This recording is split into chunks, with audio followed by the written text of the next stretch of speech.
Halo anak-anak, baiklah pada pertemuan kali ini kita akan membahas tentang dinamika rotasi. Nah, di mana dinamika rotasi ini adalah bab pertama yang akan kalian pelajari di pelajaran fisika kelas 11. Oke, baiklah. Dalam dinamika rotasi ini ada beberapa besaran yang akan kita bahas. Di antaranya yang pertama yang akan kita bahas yaitu tentang momen gaya. Nah, untuk momen gaya itu nama lainnya adalah torsi, di mana momen gaya itu merupakan suatu besaran gaya yang menyebabkan benda berputar atau berotasi. Nah, besar momen gaya ini bisa kita tentukan dengan suatu persamaan, misalkan seperti ini. Jadi, momen gaya itu adalah besaran gaya yang menyebabkan benda berputar. Misal, kita punya sebuah batang atau punya sebuah tongkat. Nah, tongkat ini kita tahan di salah satu ujungnya. Nah, apa fungsinya ditahan di salah satu ujungnya? Fungsinya adalah untuk menahan si batang ini agar tidak bergerak kemana-mana. Ya, jadi stay di tempat batangnya. Nah, jadi ini Ibu gambarkan di sini. Ini adalah sebuah batang. Ini merupakan poros atau penahan. Jadi ini merupakan poros ya. Poros itu fungsinya sebagai penahan. Oke, nah digambarkan di sini pada batang itu diberikan gaya yang arahnya ke atas sebesar F. Artinya apa? Kalau diberikan gaya itu artinya menarik atau mendorong. Itu kan pengertian dari gaya kan tarikan atau dorongan. Kalau gayanya ke atas berarti sama artinya kita menarik batangnya ke atas. Nah, terlihat batangnya berputar. Nah, kalau batangnya berputar berarti sudah terjadi momen gaya pada batang tersebut. Ada besaran yang terjadi pada batang tersebut. Nah, yang mempengaruhi momen gaya di sini adalah gaya yang tegak lurus dengan lengan gayanya dan letak porosnya. Oke. Besar gaya yang tegak lurus. Jadi yang kita pakai di sini adalah gaya yang tegak lurus dengan lengan gayanya. Lengan gaya itu apa? Lengan gaya itu adalah jarak gaya ke poros. Jadi kalau kita misalkan kita punya gaya dan gayanya punya jarak tertentu terhadap poros dan letaknya tegak lurus, berarti itulah yang dinamakan dengan L atau R. Jadi jarak gaya ke poros itu namanya panjang lengan gaya atau yang disimbolkan dengan L atau R. Nah, sehingga kita bisa menentukan besar momen gaya. Momen gaya itu dilambangkan dengan huruf yang seperti ini. Ini dibaca tau. Jadi bacaannya adalah tau atau bisa dibaca torsi ya. Jadi bacaannya adalah tau atau torsi. Jadi besar tau ini bisa dirumuskan dengan F dikali L. Nah, F yang kita pakai di sini adalah F yang tegak lurus dengan lengan gayanya. Sedangkan L itu adalah panjang lengan gayanya. Jadi di sini boleh L, boleh R. Jadi itu maksudnya sama saja. Kadang sebagian buku bikinnya L, kadang sebagian buku bikinnya R. Oke, kita lanjut. Jadi ini gayanya sudah tegak lurus ya. Sudah tegak lurus dengan gayanya, lengan gayanya. Tegak lurus itu maksudnya gaya dan lengan gaya itu membentuk sudut 90 derajat. Oke, kita lihat bagaimana jika gaya yang bekerja pada batang tersebut atau pada benda tersebut membentuk sudut tertentu sebesar theta terhadap lengan gayanya. Nah, seperti yang sudah Ibu gambarkan ini. Kalau tadi kan gayanya sudah tegak lurus nih dengan lengan gayanya. Sekarang antara gaya dengan lengan gaya, jadi jarak gaya ke poros itu kan namanya panjang lengan gaya ya. Antara gaya dengan lengan gayanya membentuk sudut tertentu. Berarti dia kecil dari 90 derajat. Nah, maka di sini kita perlu menguraikan gayanya dulu. Membuat gayanya tegak lurus. Nah, jadi kita uraikan gayanya ke sumbu X, uraikan lagi gayanya ke sumbu Y. Jadi kalau kita uraikan gayanya ke sumbu X, gambarkan penguraian gayanya. Uraikan lagi gayanya ke sumbu Y, gambarkan lagi penguraian gayanya. Ini cara menguraikan gaya di kelas 10 kalian sudah belajar, jadi Ibu tidak membahas lagi. Berarti ini hasil penguraian yang berdekatan atau yang berimpit dengan sudut. Nah, berarti itu adalah F cos theta. Sedangkan hasil penguraian gaya yang jauh dari sudut itu namanya F sin theta. Oke, nah antara F cos theta dengan F sin theta, mana yang sudah tegak lurus dengan lengan gayanya? Kalau F cos theta dengan lengan gaya tidak membentuk sudut, perhatikan. Kalau F sin theta dengan lengan gayanya itu yang membentuk sudut siku-siku, itu yang membentuk sudut 90. Berarti F sin theta itu sudah tegak lurus dengan lengan gayanya, sudah tegak lurus dia dengan lengan gayanya. Maka yang akan kita pakai antara F cos theta dengan F sin theta yang kita pakai di sini di gambar ini adalah F sin theta. Nah, jarak antara gaya tadi ke poros itulah yang dinamakan dengan panjang lengan gaya yang disimbolkan dengan L atau R. Sehingga besar momen gayanya kita bisa tentukan torsi sama dengan F dikali sin theta dikali L. Nah, di mana torsi atau tau itu adalah besar momen gaya. Jadi momen gaya atau torsi yang satuannya Newton meter. Sedangkan F itu adalah gaya yang tegak lurus dengan lengan gayanya. Jadi kita pilih gaya yang tegak lurus dengan lengan gayanya. Kalau gaya itu membentuk sudut tertentu. Jadi harus diuraikan dulu. Oke, kita lanjut yang L itu apa? Theta itu apa? Oke, jadi yang L dan R itu L sama artinya dengan R, itu merupakan panjang lengan gaya atau jarak gaya ke poros. Nah, yang namanya momen gaya atau torsi itu merupakan besaran vektor. Jadi momen gaya itu punya besar dan juga punya arah. Jadi punya besar dan punya arah. Nah, artinya kalian ingat dulu kalau ada yang bernilai positif, ada yang bernilai negatif, itu arahnya bagaimana? Kalau gaya kan dulu juga seperti itu ya. Momen gaya juga begitu. Nah, momen gaya di sini dia bernilai positif jika gaya yang bekerja pada benda itu menyebabkan bendanya berputar searah jarum jam. Nah, jika bagaimana kalau torsinya negatif? Torsinya bernilai negatif atau momen gayanya bernilai negatif itu jika gaya yang bekerja pada benda menyebabkan bendanya berputar berlawanan arah jarum jam. Jadi torsinya positif jika gaya menyebabkan benda itu berputar searah jarum jam. Torsi negatif jika gaya menyebabkan bendanya berputar berlawanan arah jarum jam. Nah, jadi apa yang maksudnya searah dengan berlawanan arah jarum jam? Kalau kita ingat tadi kita punya batang. Nah, batangnya tadi ditarik ke atas ya. Nah, jadi sehingga kalau kita gini ya, Ibu ambil yang 2 dimensi aja deh. Batangnya ditarik ke atas, berarti dia menyebabkan gaya yang bekerja pada batang ini, gaya ke atasnya menyebabkan batangnya berputar kemana? Berarti ini kan berlawanan arah jarum jam. Kalau sekarang kita tekan ke bawah, kita dorong batangnya ke bawah, artinya gayanya ke bawah. Berarti gaya ke bawah ini menyebabkan batangnya berputar berlawanan jarum jam. Jadi kita ujikan satu-satu. Jadi kita bayangkan seperti itu bentuknya. Nah, contoh seperti ini. Pada contoh soal yang pertama, pada sebuah tongkat kayu sepanjang 10 cm yang masanya diabaikan, bekerja beberapa buah gaya seperti pada gambar berikut. Jadi ini gambarnya. Di sini batangnya dari O ke C itu panjangnya 10 cm. Nah, pada batang O C ini bekerja 3 buah gaya seperti ini, F1, F2, F3. F1-nya membentuk sudut terhadap lengan gayanya 60 derajat. F2-nya dengan gaya ke atas 5 akar 3 Newton. Ini F ketiganya di titik C itu besarnya 12 akar 3 Newton.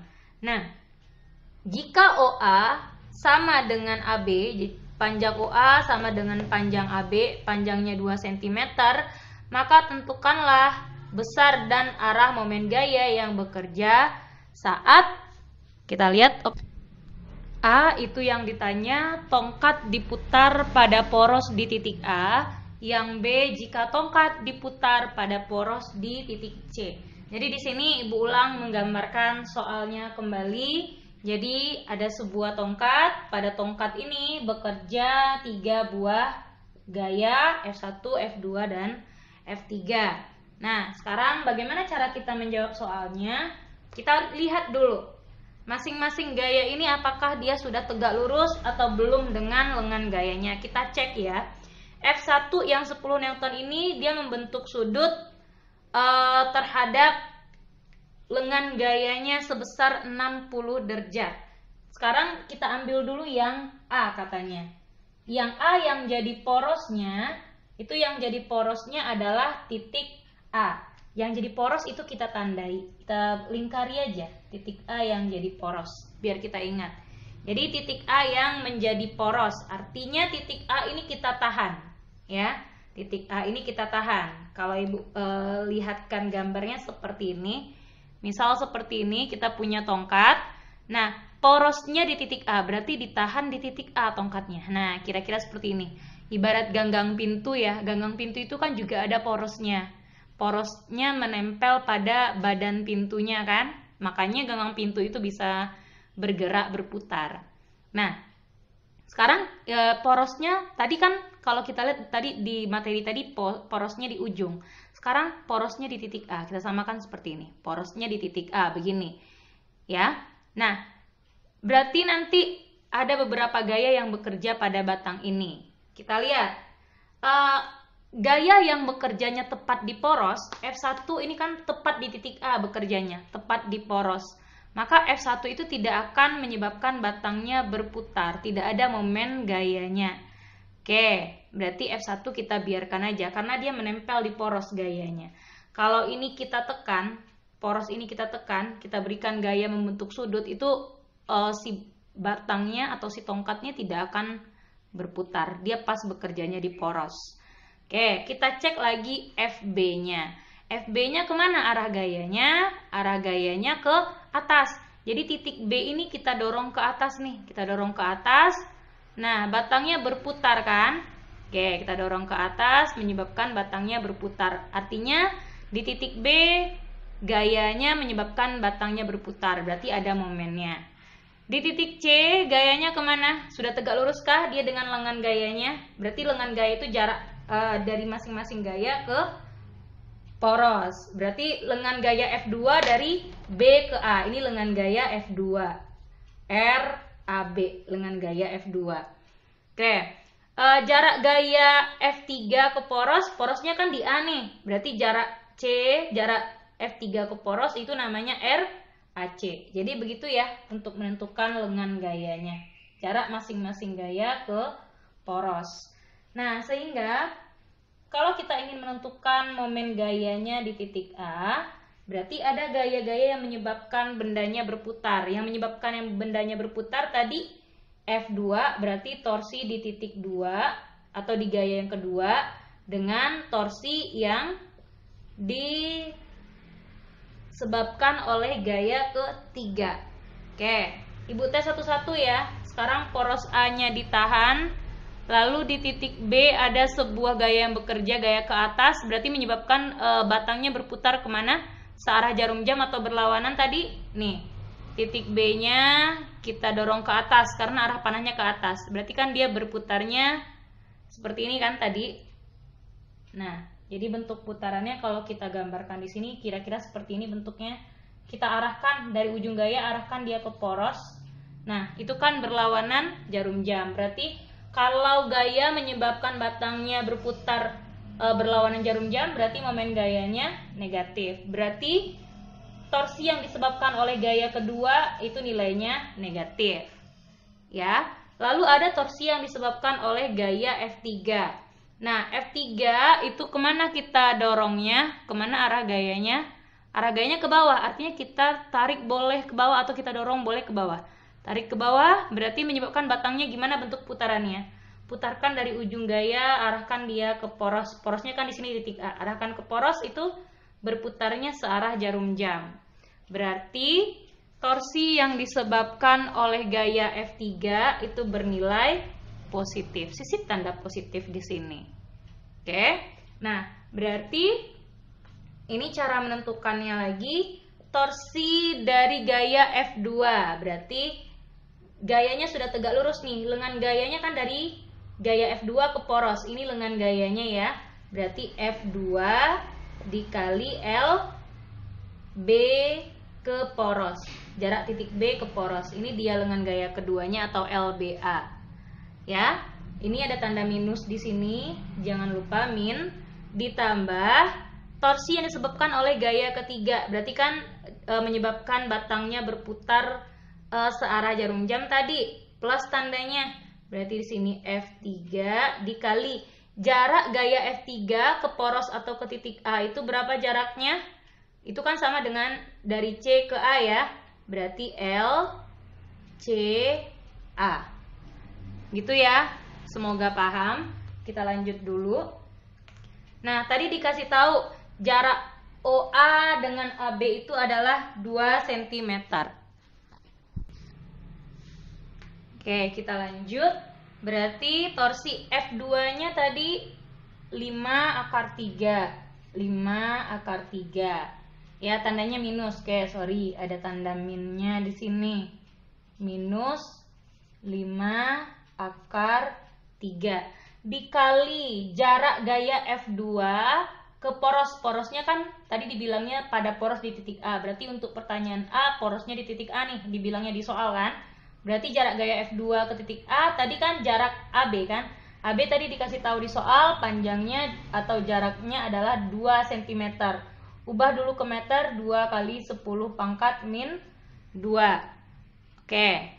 Sepertinya di layar itu mendesak sekali ya. Kita turunkan sedikit ke bawah. Berarti torsi di A itu sama dengan min 5 akar 3 dikali tadi 2 cm jarak dari gaya F2 ke poros. Jadikan ke meter, 2 kali 10 pangkat min 2. Oke, ditambah katanya di sini, berarti ditambah F3. F3 kan besarnya 12 akar 3.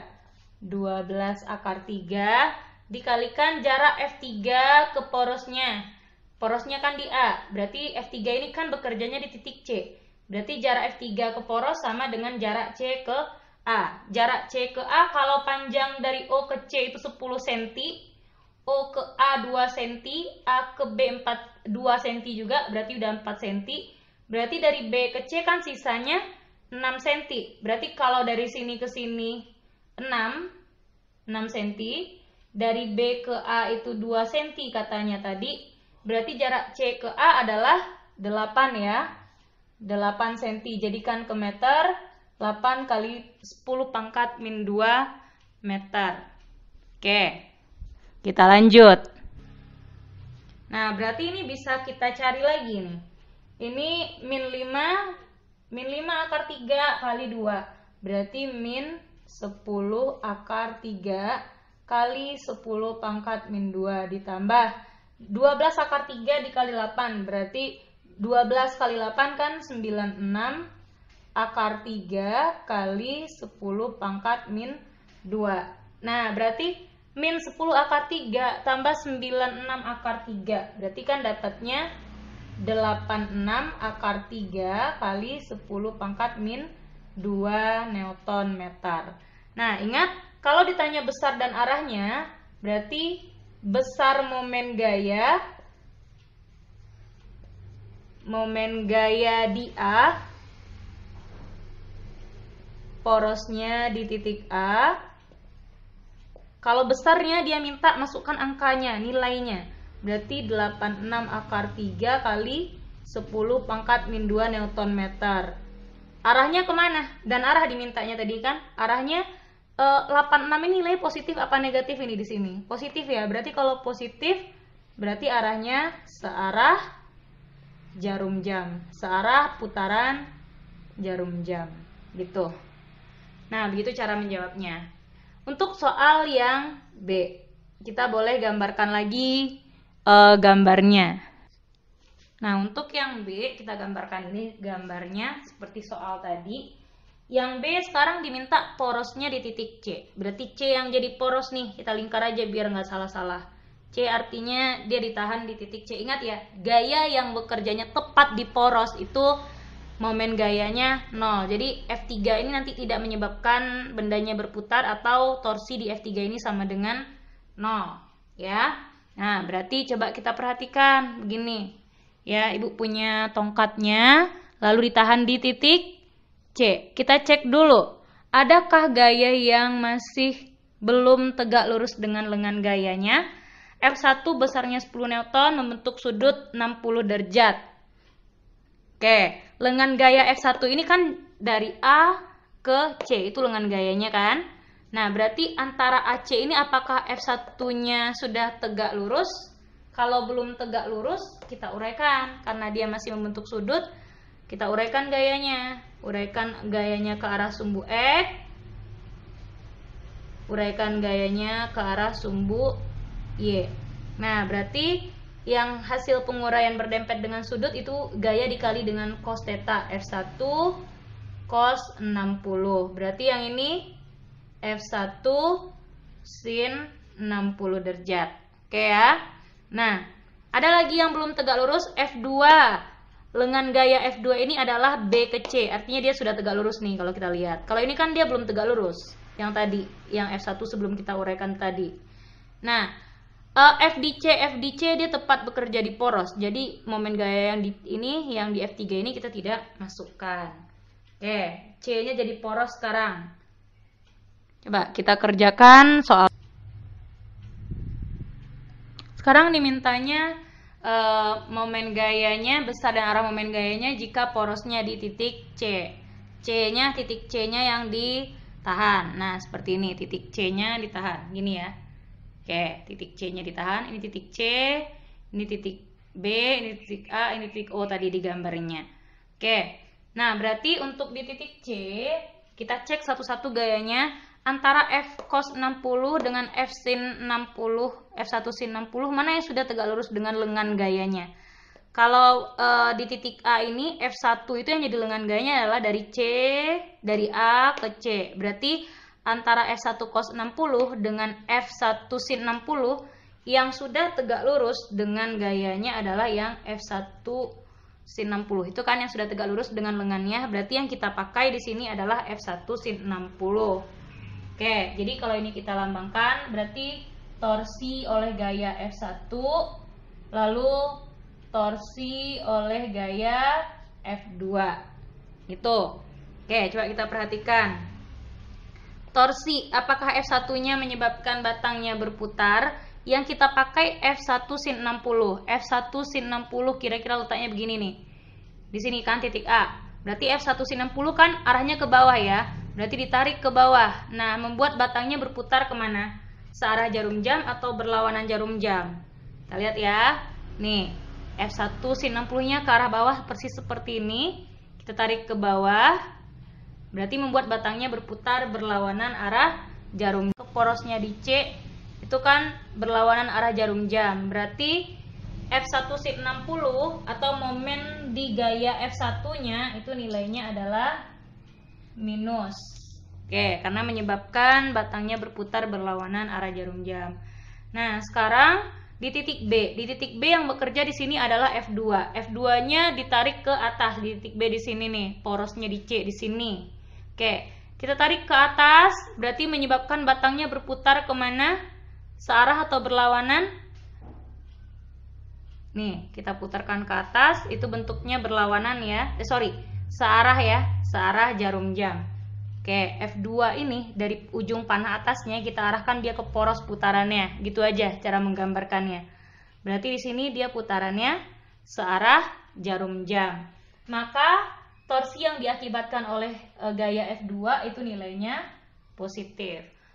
Bu, torsi F3 gimana, Bu? Coba ya kita uji. Di sini porosnya di C. Kalau di poros itu kita tarik ke bawah, batangnya tidak akan berputar, berarti momen gayanya 0 atau torsi di F3-nya sama dengan 0. Jadi kita nggak perlu buatkan lagi daripada capek-capek menggambarkan lagi.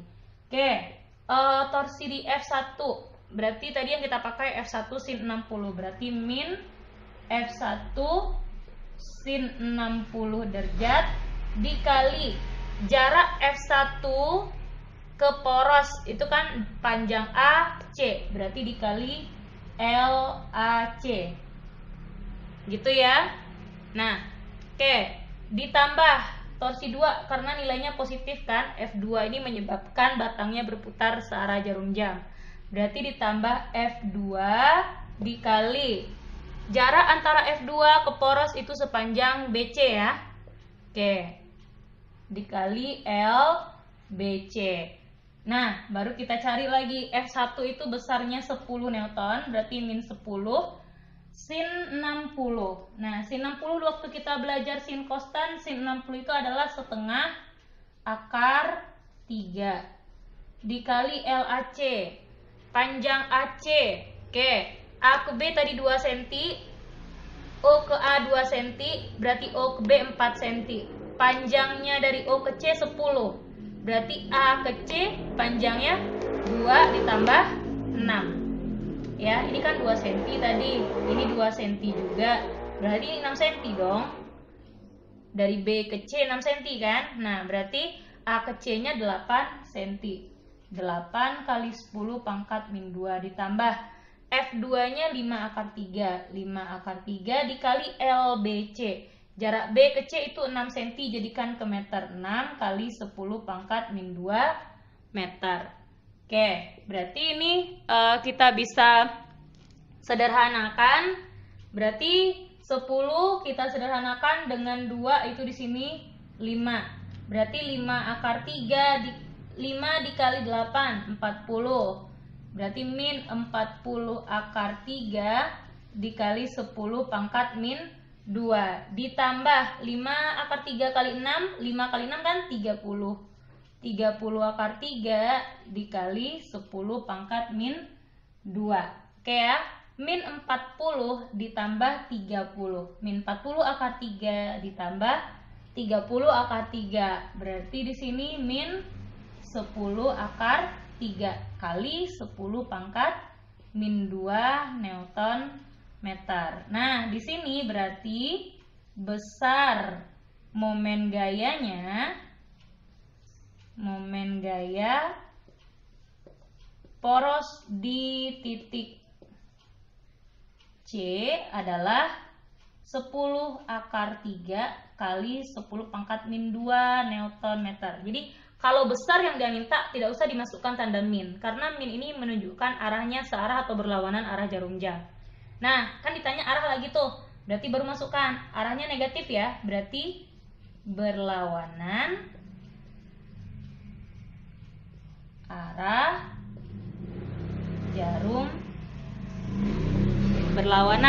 jarum jam. Nah, begitu cara menjawab soal yang pertama ini. Jadi Ibu sudah kasih beragam poros.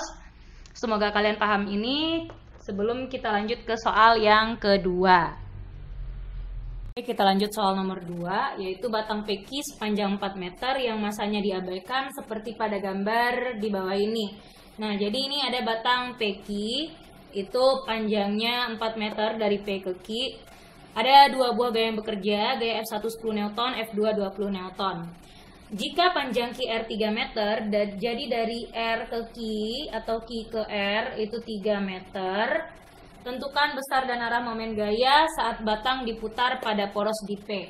Nah, kalau kita gambarkan lagi, ya, seperti yang kita jawab ini, yang akan kita jawab ini, porosnya di P. Jadi porosnya di sini nih, ya, porosnya di P.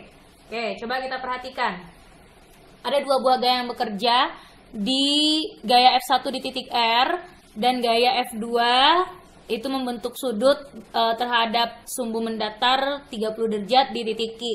Oke, sekarang kita lihat dulu antara gaya F1 dan F2 mana yang menyebabkan batangnya berputar atau berotasi, karena itu yang akan kita masukkan ke momen gaya nanti. Oke, untuk gaya F1 gayanya arahnya ke atas ya, panahnya ke atas, berarti itu maksudnya didorong ke atas si batangnya. Kita dorong ke atas berarti menyebabkan batangnya berputar. Berputarnya berlawanan arah jarum jam. Berarti kita gambarkan arah putarnya. Nah, berlawanan arah jarum jam. Sekarang kita lihat lagi. F1 itu dia punya lengan gaya jarak F1 ke poros. Jarak F1 ke poros itu sama dengan jarak dari R ke P. Apakah F1 ke poros itu sudah tegak lurus? Sudah ya. Ini F1, ini lengan gayanya. Jadi jarak F1 dengan lengan gayanya sudah tegak lurus, sudah membentuk sudut 90 derajat. Jadi tidak perlu kita uraikan lagi. Untuk F2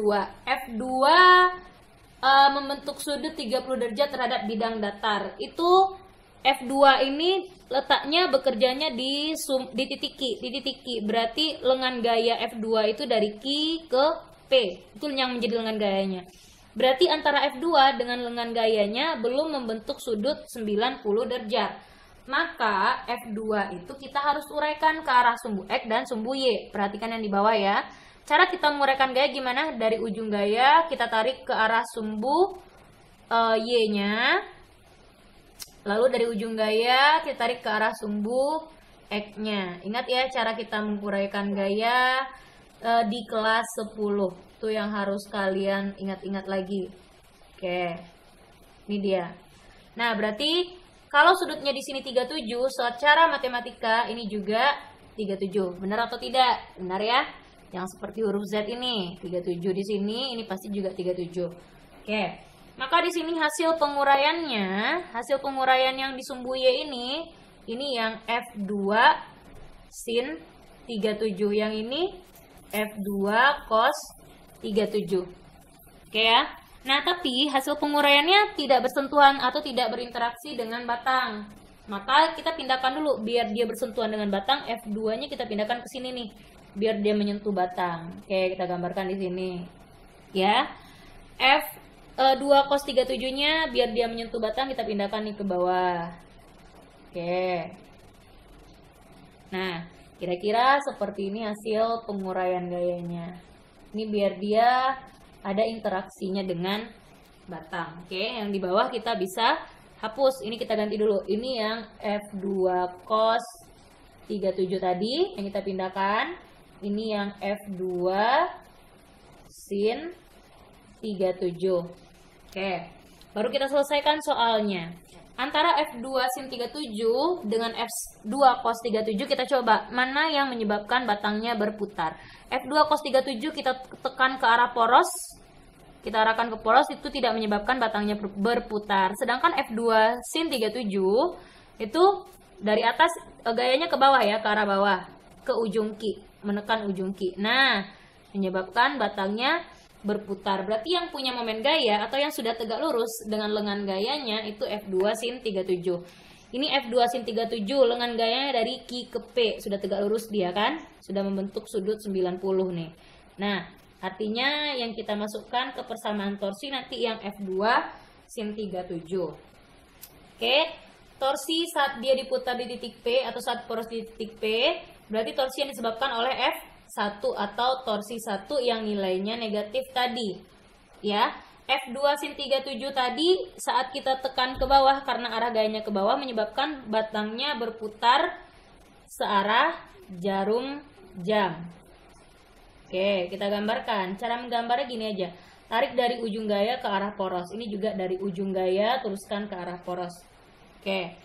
Berarti ini tandanya karena dia searah jarum jam, ini tandanya positif.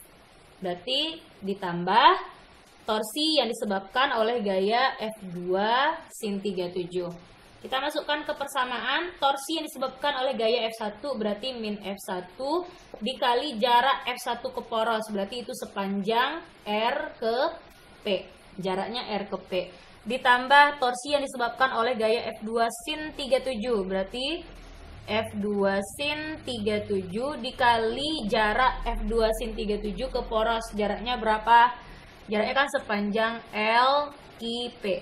Oke, berarti masukkan min F1 berarti min 10 dikali LRP. Dari R ke Q kata soal panjangnya 3 meter. P ke Q 4 meter. Berarti P ke R itu 4 dikurang 3, 1 ya di sini. 1 meter. Ditambah F2 sin 37 20. Sin 37 itu 3/5. Jarak dari Q ke P. Q ke P kan tadi sama dengan panjang batangnya ya. 4 meter. Oke, sekarang kita sederhanakan yang 20 dengan 5. Ini tadi dapatnya 4. Berarti min 10 kali 1 min 10 ditambah 4 kali 3 12. 12 kali 4 96. 48. 12 kali 4, 48 ya. Berarti 48 di sini min 10 tambah 48 min 38. Oke, satuannya kan Newton meter. Berarti kesimpulannya besar momen gaya ini min 10 tambah 48 plus 38. Besar momen gayanya 38 Newton meter. Karena dia positif, kita nggak bikinkan tanda positif, hasilnya kan positif. Berarti arahnya kemana? Searah putaran jarum jam. Searah putaran jarum jam. Atau searah jarum jam. Ya, searah jarum jam. Oke, begitu cara menjawab soalnya. Kita lanjut ke soal yang ketiga. Oke, untuk soal yang ketiga, kita lihat soal yang ketiga ya. Soal yang ketiga itu sebuah papan persegi dengan panjang sisi 1 meter dan masanya diabaikan terlihat pada gambar berikut. Oke, ini ada papan persegi, katanya panjang sisinya 1 meter, berarti sisinya sama keempat-empatnya, panjangnya 1 meter. Bekerja di sini 3 buah gaya, F1 4, F2 4, F3 4, tapi F1-nya membentuk sudut 37 derajat. Tentukan besar dan arah torsi pada papan jika porosnya di titik P. Oke, bagaimana cara menjawab soal seperti ini? Sedangkan tadi itu soalnya berupa batang ya. Oke, anggap kita punya papan nih, papan persegi di sini. Porosnya di titik P. Kita lihat porosnya di tengah ya, di titik P. Ya, porosnya di sini sekarang di titik P, ya di tengah.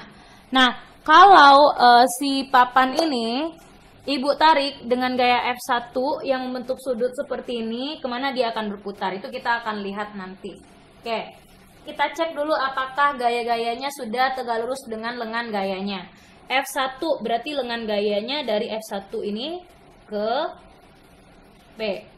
Nah, apakah F1 ke titik P dengan lengan gayanya ini sudah membentuk 90 derajat? Kalau di sini 45, ini juga 45 kan? Kan sudut ini siku-siku nih, persegi nih siku-siku kan? Berarti 45 tambah 37 itu berapa? 82. Jadi belum 90 derajat, ya kan? Nah, berarti ini belum 90 derajat. Maka kita harus uraikan dulu gayanya. Uraikan gayanya ke arah sumbu X. Uraikan lagi gayanya ke arah sumbu Y. Oke, kita lanjut lagi. Berarti ini namanya F apa nanti? F1 cos 37. Yang ini, yang di sini F1 sin 37 derajat. Oke, sekarang kita lihat. Kalau F1 dan F1 sin 37 dan F1 cos 37 itu kita lihat kemana arah gayanya, apakah menyebabkan papannya berputar atau tidak. F1 sin 37 arah gayanya ke atas, berarti kita tarik ke atas menyebabkan papannya berputar. Kemana arah putarnya? Searah jarum jam. Kan terlihat ya papannya barusan berputar searah jarum jam. Kita arahkan aja ini searah ke arah poros, berarti dia akan menyebabkan putarannya searah jarum jam. Sekarang F1 cos 37. F1 cos 37 ini kan letak lengan gayanya nggak ada hubungannya dengan poros ini, tapi ini gayanya bisa diperpanjang ya. Untuk F1 cos 37 gaya itu bisa diperpanjang. F1 sin 37, F1 cos 37 itu biar dia ada hubungan dengan poros, itu kita bisa perpanjang gayanya. Jadi untuk F1 37 ini kita perpanjang. Nah, sampai sini. Ini kan porosnya, jaraknya ke poros ya. Berarti ini kita bisa perpanjang nih. Diumpamakan seperti itu. Nah, yang ini juga F1 sin 37 kita juga bisa perpanjang. Gaya itu kan bisa diperpanjang. Oke, berarti F1 cos 37 dengan poros jaraknya sudah tegak lurus ya. F1 sin 37 sudah tegak lurus. F1 cos 37 arahnya ke kanan, tertarik ke kanan papannya. Berarti berputar enggak papannya? Iya, berputarnya searah jarum jam. Oke, berarti ini kita arahkan aja ke poros seperti ini. Dari ujung gaya arahkan ke poros, berarti ini menyebabkan batangnya berputar searah jarum jam. Kita cek lagi F2. F2 arahnya ke bawah di ujung sini ya. Tarik ke bawah, tahan di tengah untuk jadi poros. Oke, kemana dia berputar? Berputarnya juga searah jarum jam. Berarti dari F2 kita arahkan aja. Kita putar ke poros searah jarum jam, berarti momen gayanya positif. Berarti dari F3 pas di poros, di sini ya. Di sini di tengah. Kita tarik ke bawah, papannya tidak berputar ya. Papannya tidak berputar. Berarti dia tepat bekerja di poros. Kan sejajar dia dengan poros itu. Maksudnya kalau dia dipelurus lagi juga mengenai poros kan gayanya. Kalau gayanya mengenai poros atau tepat di poros berarti momen gayanya sama dengan 0. Jadi F3 ini tidak menyebabkan papannya berputar. Oke, kita lihat sekarang, kita masukkan ke persamaan. Oke, berarti torsi saat papannya diputar di titik P itu torsi yang disebabkan tadi oleh F1 sin 37 ya. Berarti torsi 1. Oke, lalu di sini ditambah lagi torsi yang disebabkan oleh F2, berarti torsi 2. Kita lanjut di sini. Berarti torsi yang disebabkan oleh F1 kan ada 2, F1 sin 37 dan F1 cos 37. Berarti ini kita pecah lagi.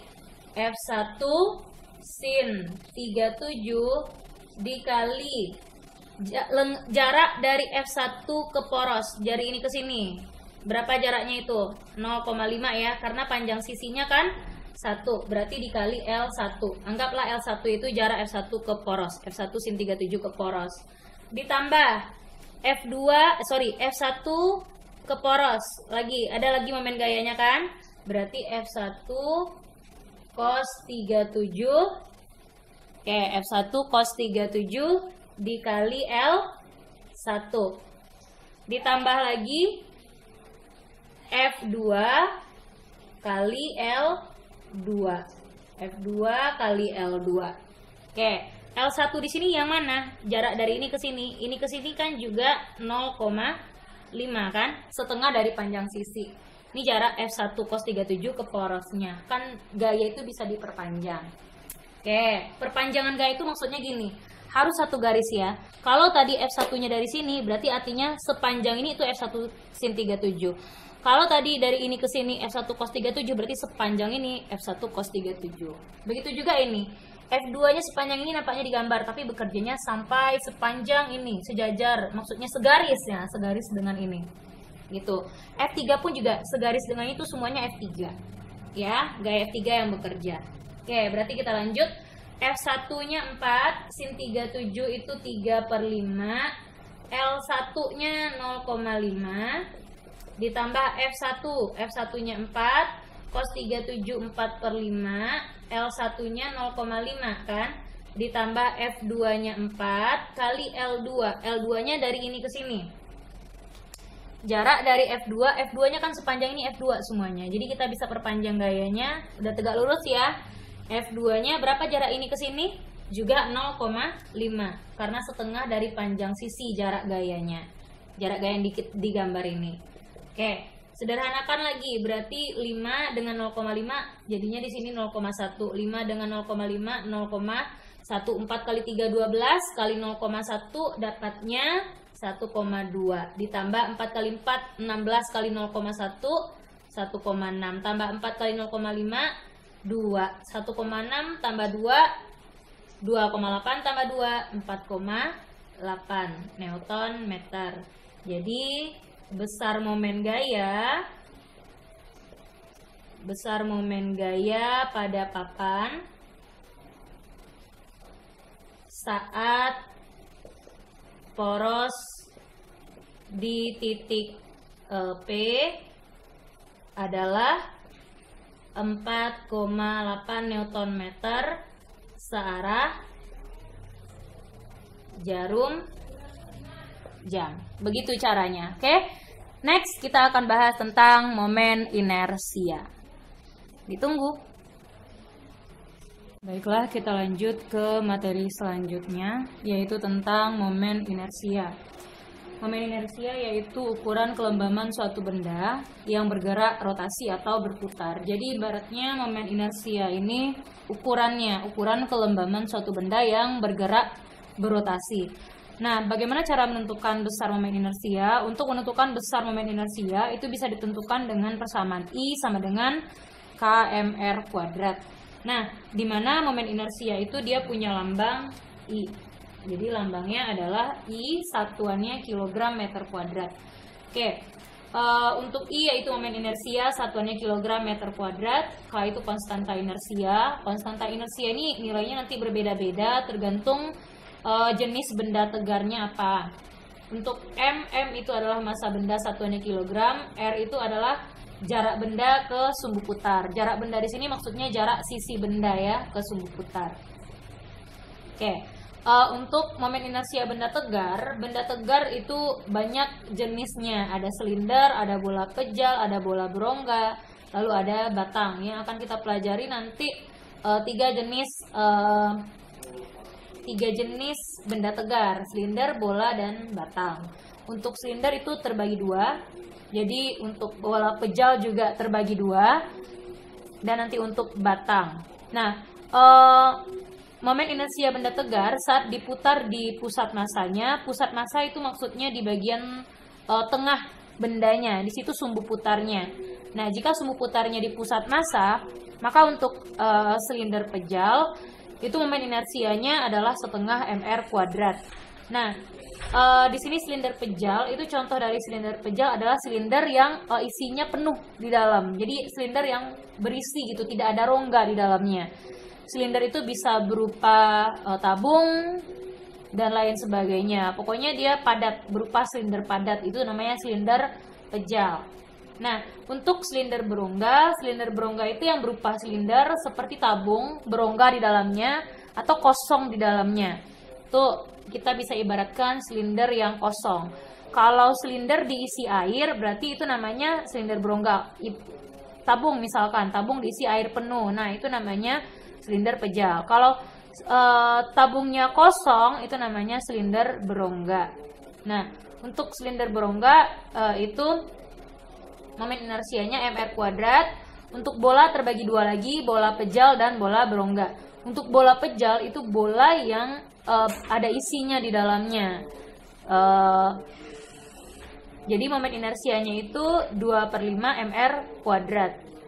Kalau bola pejal itu contohnya bola kelereng ya. Kelereng itu contohnya bola pejal karena tidak ada rongga kan di dalamnya. Sedangkan bola berongga itu contohnya bola apa ya? Bola takraw itu bola berongga. Lalu banyak lagi yang pokoknya balon itu termasuk bola berongga. Pokoknya yang kosong di bagian dalamnya, bola yang kosong di bagian dalamnya itu namanya bola berongga. Nah, untuk silinder berongga itu bisa diibaratkan dengan partikel. Jadi ini juga bisa diibaratkan dengan partikel. Jadi nama lain silinder berongga itu bisa partikel, bisa cincin, bisa roda. Nah, kalau silinder pejal itu nanti bisa katrol.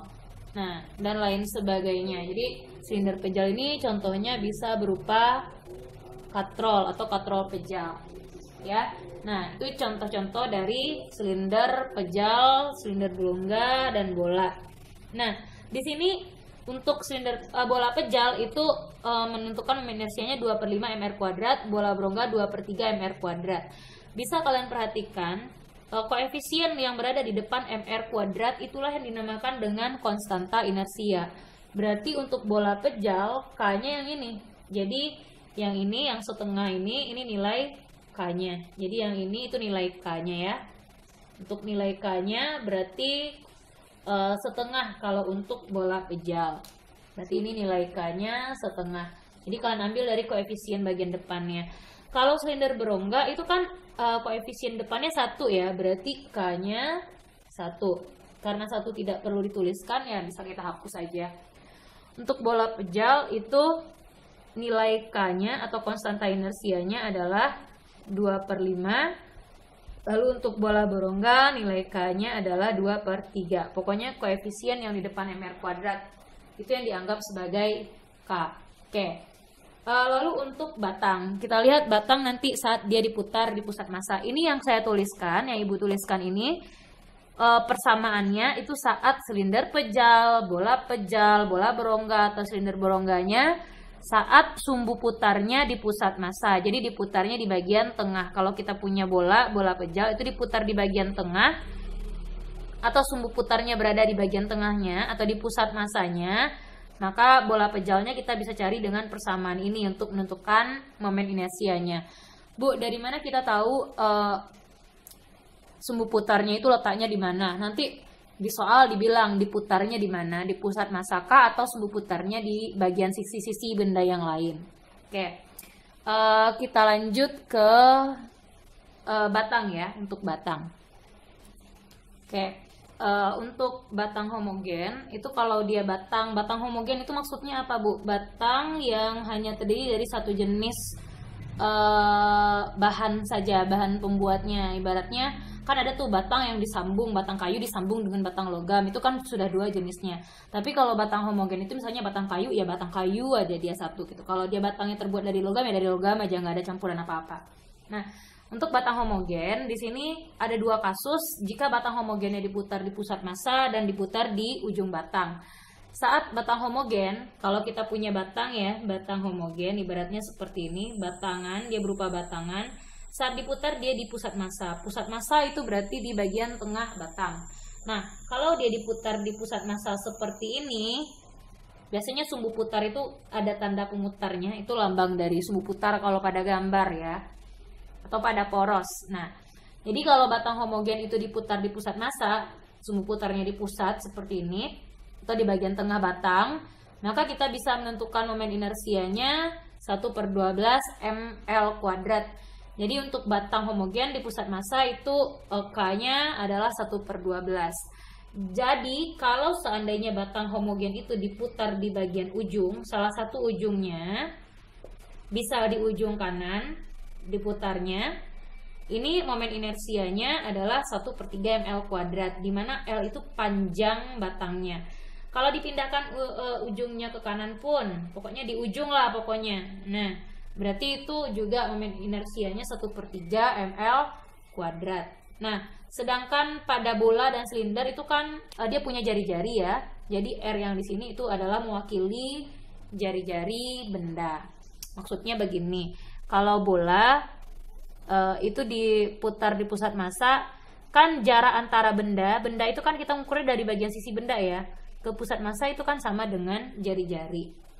Nah, itu untuk momen inersia. Jadi jarak sisi bendanya ke pusat massa. Jadi R di sini sama dengan jari-jari bendanya. Sedangkan L di sini adalah panjang batangnya. Oke.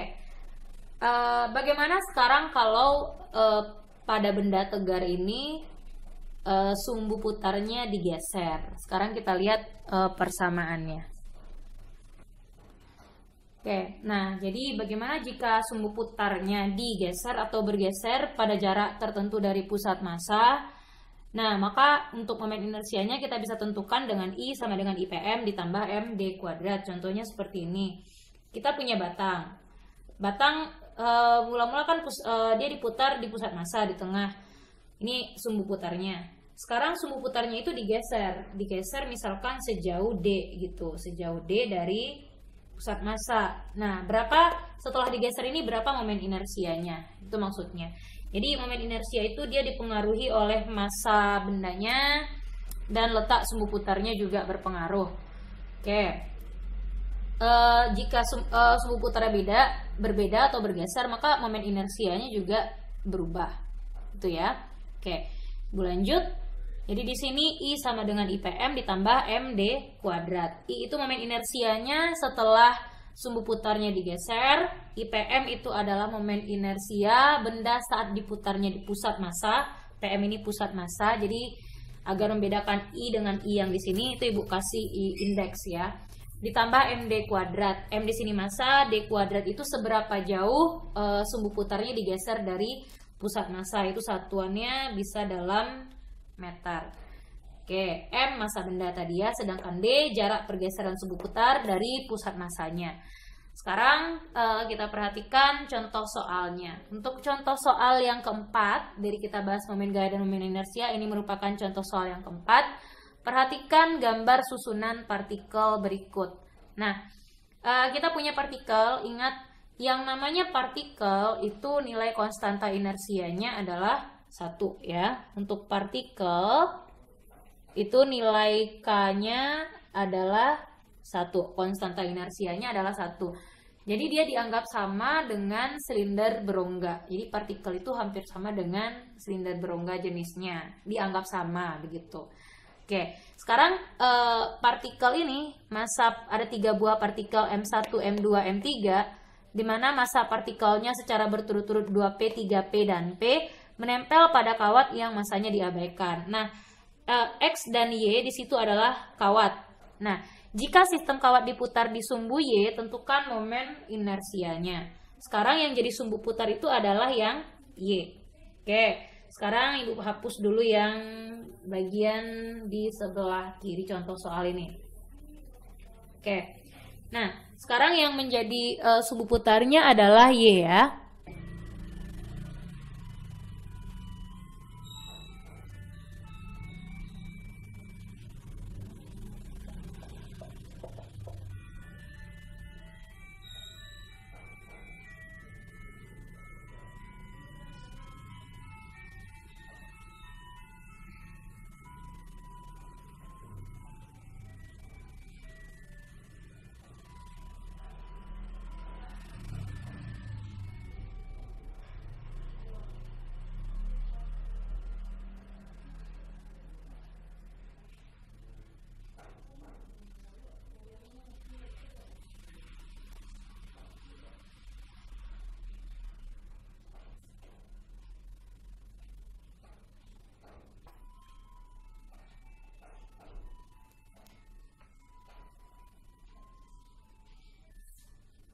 Maka nilai I-nya, untuk nilai I-nya itu sama dengan yang berputar tadi partikel M1, M2 dan M3. Berarti M2 dikali R2 kuadrat ditambah M3 dikali R3 kuadrat. R2 itu yang mana? Jarak M2 ke poros Y, itu yang namanya R2. Berapa besar R2-nya? Kan besarnya sebesar R, di soal kan dibilang R saja.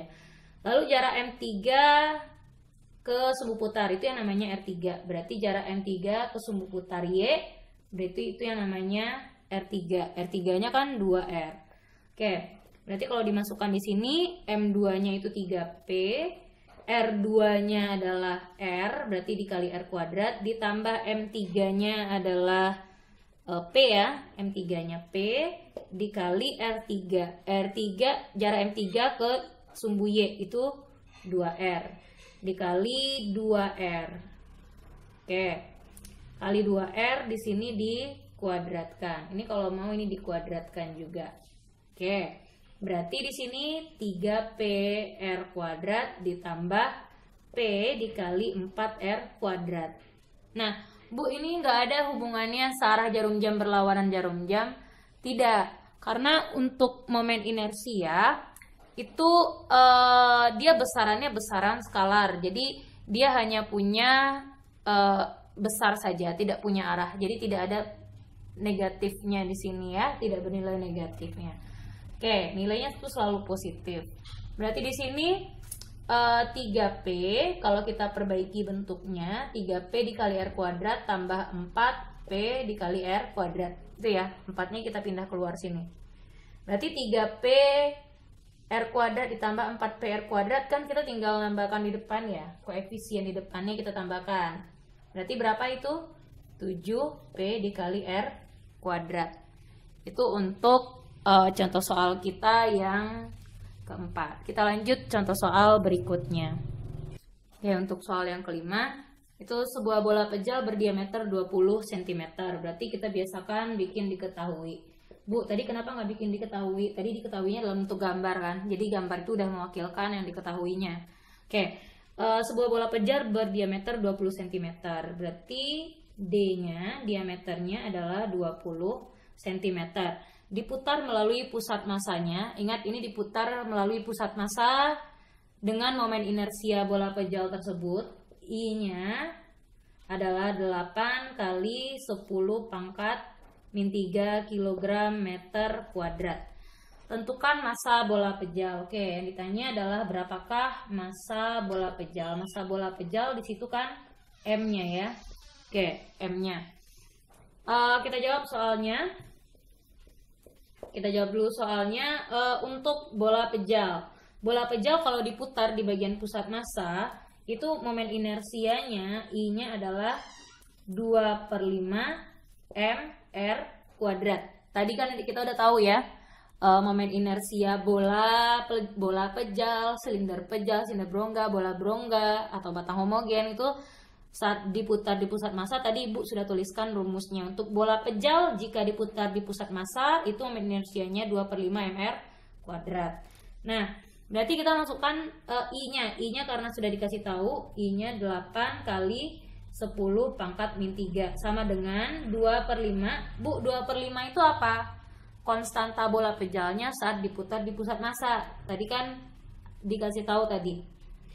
Lalu M-nya ditanya, M-nya berapa? R itu jari-jari. Sedangkan di soal dikasih tahu diameter. Berarti jari-jarinya setengah dari diameter kan? Kalau diameternya 20 cm, berarti jari-jarinya 10 cm. 10 cm ubah ke meter berarti 10 kali 10 pangkat min 2 meter. Kalau mau Bu, saya mau bikin 0,1 meter Bu, boleh, sama saja ya.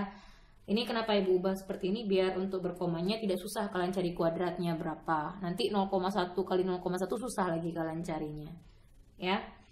Ini kita lanjutkan.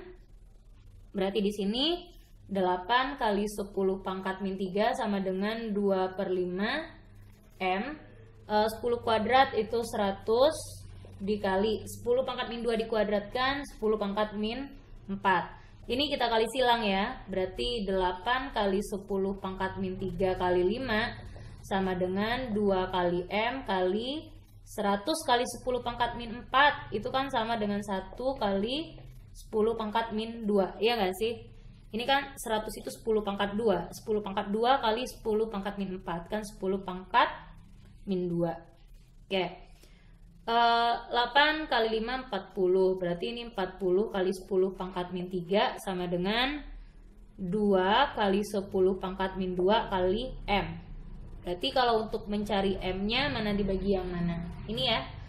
40 kali 10 pangkat min 3 per 2 kali 10 pangkat min 2. Nah, oke. Berarti kita bisa sederhanakan ini. 40 dibagi 2 berarti itu berapa? 20, ini sisa 1. Berarti jadinya di sini 20 kali 10 pangkat min 3. 10 pangkat min 2-nya naik ke atas jadi pangkatnya positif. 10 pangkat min 3 kali 10 pangkat 2. Berarti pangkatnya di min 3 gitu ya. Min 3 tambah 2 gitu ya. Oke, sisanya di sini 10 pangkat min 1. Berarti 2 kilogram. Oke. Kita lanjut ke soal yang ke-6. Oke, ini soal yang terakhir dari momen gaya dan momen inersia. Sebuah batang homogen sepanjang 10 cm diputar dengan sumbu putar bergeser sejauh 2 meter. Oke, kalau kita bikin diketahuinya, kita bisa bikin gambar ya. Kita bikin gambar batang homogen ya. Oke, katanya di sana panjang batangnya 10 cm. Jadi dari ini ke sini, dari ujung ke ujung itu 10 cm. Diputar dengan sumbu putar bergeser sejauh 2 cm dari salah satu ujung batang. Berarti dari sini, dari ujung batang ini itu digesernya sejauh 2 cm. Anggap ini 2 cm ya. Maka ini yang jadi sumbu putarnya. Oke, ini yang jadi sumbu putarnya. Biasanya dikasih lambangnya seperti ini nih, tanda putar begini untuk jadi sumbu putar. Oke, sehingga menghasilkan momen inersianya sebesar 52 kali 10 pangkat min 4. Oke, berarti tadi panjang batangnya adalah 10 cm. Momen inersianya saat sumbunya seperti ini adalah 52 kali 10 pangkat min 4 kilogram meter kuadrat. Berapakah massa batang? Oke, yang ditanya di sini adalah massa batangnya. Jadi yang ditanya adalah berapakah massa batangnya. Oke. Kalau soalnya seperti ini, kita harus tahu dulu yang 2 cm ini apa sebenarnya. Kita tentukan dulu pusat massanya di mana. Artinya kan ini sumbu putarnya tidak di ujung, tidak di pusat massa kan? Berarti sudah bergeser sumbu putarnya. Kalau sumbu putarnya sudah bergeser, kita pakai persamaan yang I sama dengan IPM, momen inersia pusat massa, ditambah MD kuadrat. Itu kan harusnya. Nah, sekarang D-nya, kita harus cari D-nya itu di mana? Apakah 2 cm itu D? Bukan, itu bukan D. Yang namanya D itu diukurnya atau dihitungnya dari pusat massa sampai ke pergeseran sumbu putarnya. Nah, jadi ini yang namanya D. Kalau panjang batangnya itu 10 cm, dari setengah dari pusat massa ke sisi batang itu adalah 5 cm, berarti yang D itu berapa nilainya? D itu nilainya 3 cm kan? Nah, berarti ini nilai D-nya adalah 3 cm. Gitu, nilai D-nya 3 cm. Jadi D itu bukan 2 cm ini ya. Berarti masukkan 52 kali 10 pangkat min 4 sama dengan I pusat massanya. I pusat massa kan kita ubah ya, dia batang homogen. Berarti kalau diputar di pusat massa, I pusat massanya berapa? 1/12 ml kuadrat ditambah md kuadrat tambah md kuadrat. Oke, I-nya di sini adalah 52 kali 10 pangkat min 4 sama dengan 1/12 m. M-nya di sini berapa M-nya? Mana tadi M-nya? Massa batangnya. Massa batangnya ditanya ya. M dikali L. L-nya tadi 10, berarti 10 kali 10 pangkat min 2, ubah dia ke meter. 10 kali 10 pangkat min 2 meter ditambah MD kuadrat. Oke, ditambah M. D-nya tadi adalah 3 cm ya. Dari ini ke sini 3 cm, berarti 3 kali 10 pangkat min 2 dikuadratkan. Sama-sama dikuadratkan dua-duanya. Oke, berarti ini 52 kali 10 pangkat min 4 sama dengan 1/12 M dikali 10 dikuadratkan berarti itu 100. Oke, 100 kali 10 pangkat min 4 ditambah M 3 kuadrat itu nah, ini ada nggak yang bisa disederhanakan? Kalau bisa disederhanakan, disederhanakan dulu. Ini 2 dengan 12 dengan 100 bisa ya. Sama-sama kita bagi 4, ini bagi 4 3, ini bagi 4 25. Oke, ada lagi yang bisa disederhanakan? Kalau tidak kita pindah ruaskan. Berarti ini kali sini.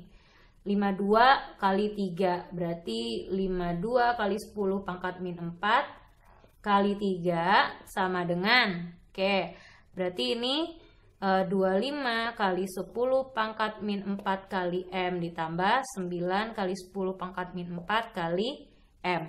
Kita kalikan dulu yang 52 kali 3. Nah, 52 kali 3 kan dapatnya 156 ya. 156 kali 10 pangkat min 4 sama dengan 25 tambah 9. 25 tambah 9 itu 34 kali 10 pangkat min 4 kali M. Nah, sekarang kita mau cari nih M-nya itu berapa ya.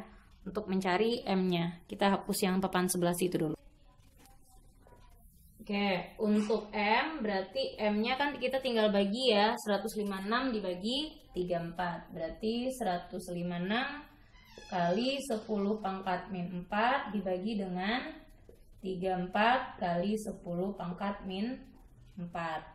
Oke, ini kita tinggal coret aja. Oke ya. Kita cari hasilnya, jadi hasilnya adalah 3 kg. Jadi ini M-nya sama dengan 3 kg. Oke, untuk momen gaya dan momen inersia, sekian dulu pertemuan kita. Nanti minggu depan kita akan lanjutkan tentang hubungan momen gaya dan momen inersia. Semoga kalian mengerti dengan apa yang materi yang diterangkan. Terima kasih.